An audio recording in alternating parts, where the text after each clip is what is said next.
সেরকম উপযুক্ত পাত্র হলে এ বাড়ি থেকেই বিয়ে দিতাম।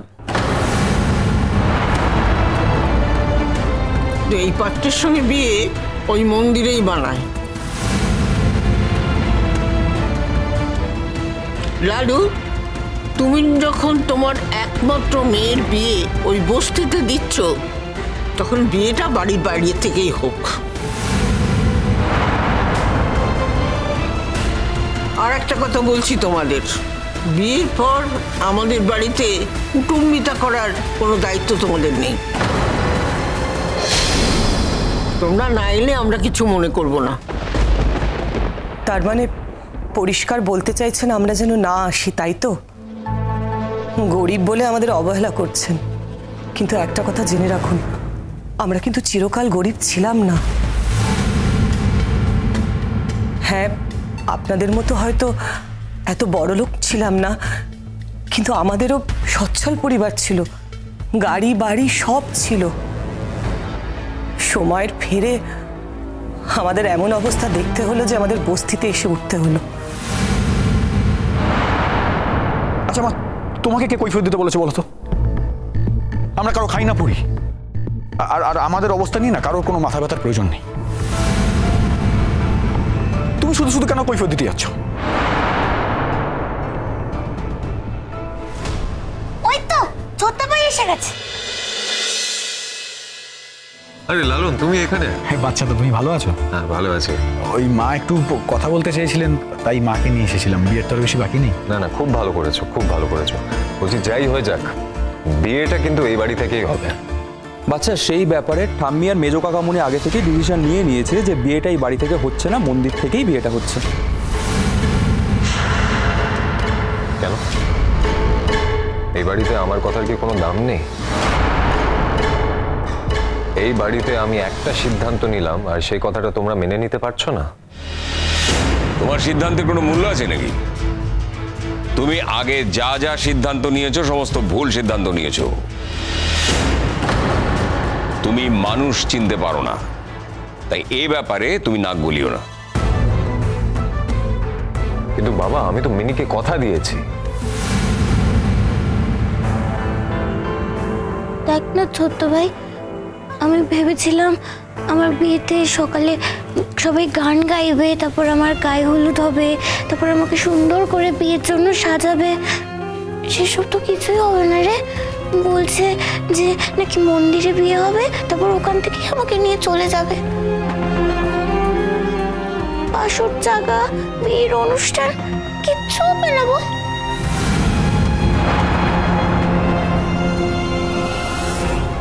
মিনি, তুমি একদম চিন্তা করো না, তোমার বিয়ে একটা বাড়ি থেকেই হবে।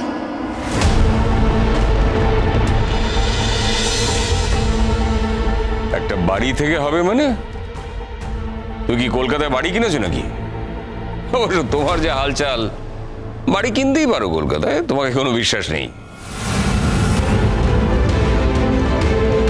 না, এখনো পর্যন্ত তো কলকাতায় বাড়িটা কিনতে পারিনি। যদি সত্যি কিনতে পারতাম তাহলে হয়তো এতদিনে মিনিকে ওখানেই নিয়ে চলে যেতাম।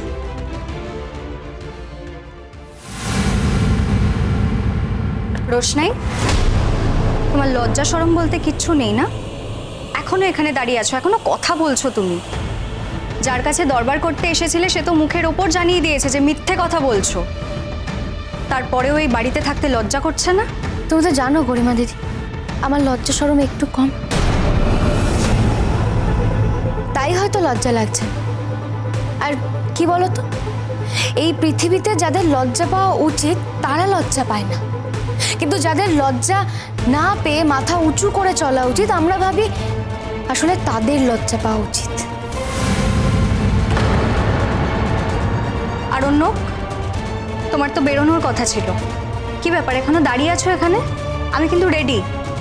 আমি এইমাত্র এলাম গরিমা। আমি এসে দেখলাম এখানে লালন রয়েছে, ওর মা রয়েছে। আমি বেশিক্ষণ হয়নি আমি এখানে এসেছি।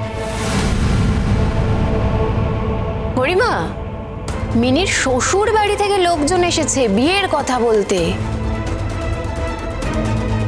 পিছনের বস্তিটাতে থাকে।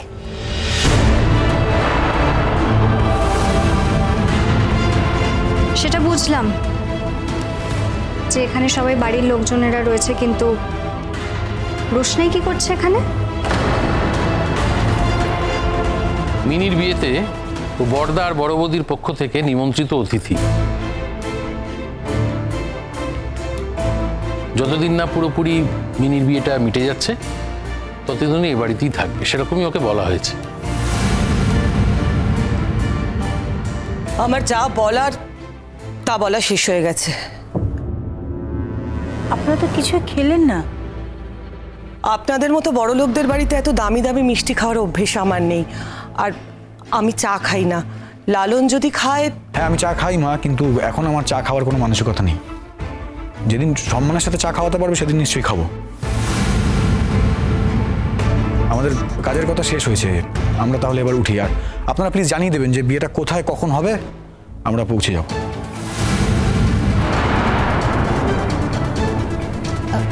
হ্যাঁ, আমি আপনাদের একদিনের মধ্যেই জানিয়ে দেবো কোথায় বিয়ে হবে। তবে মিনির বিয়ে আর যেখানেই হোক না কেন মন্দিরে হবে না, কোনো একটা বাড়িতেই হবে।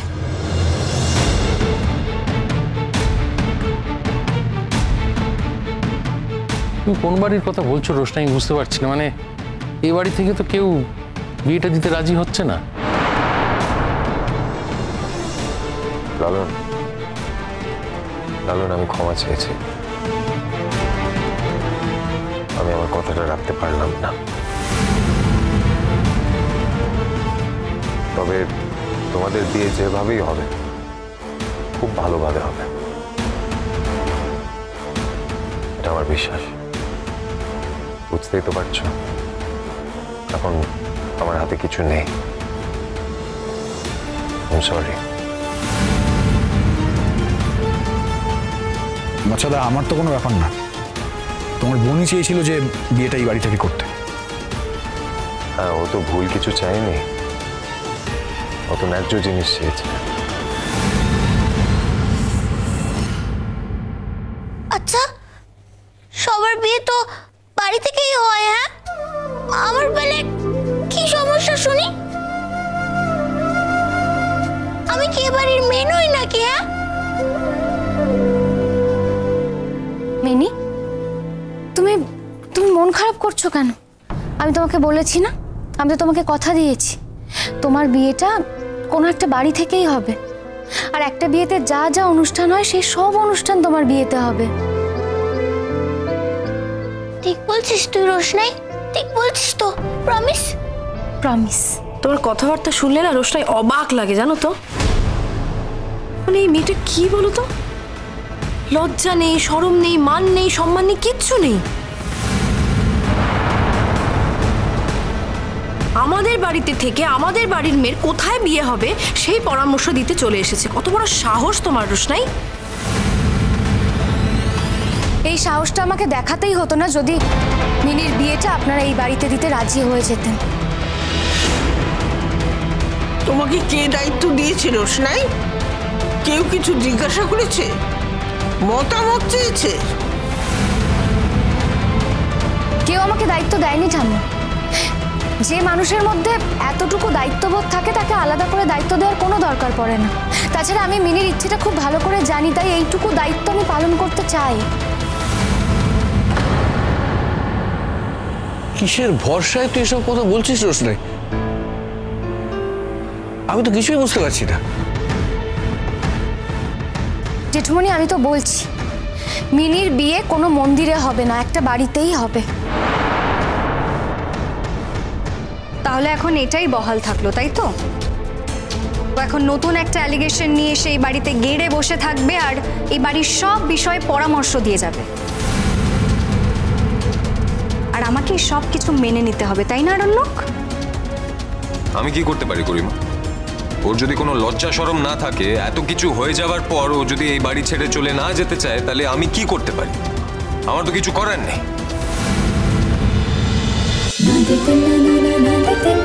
रोशनाई।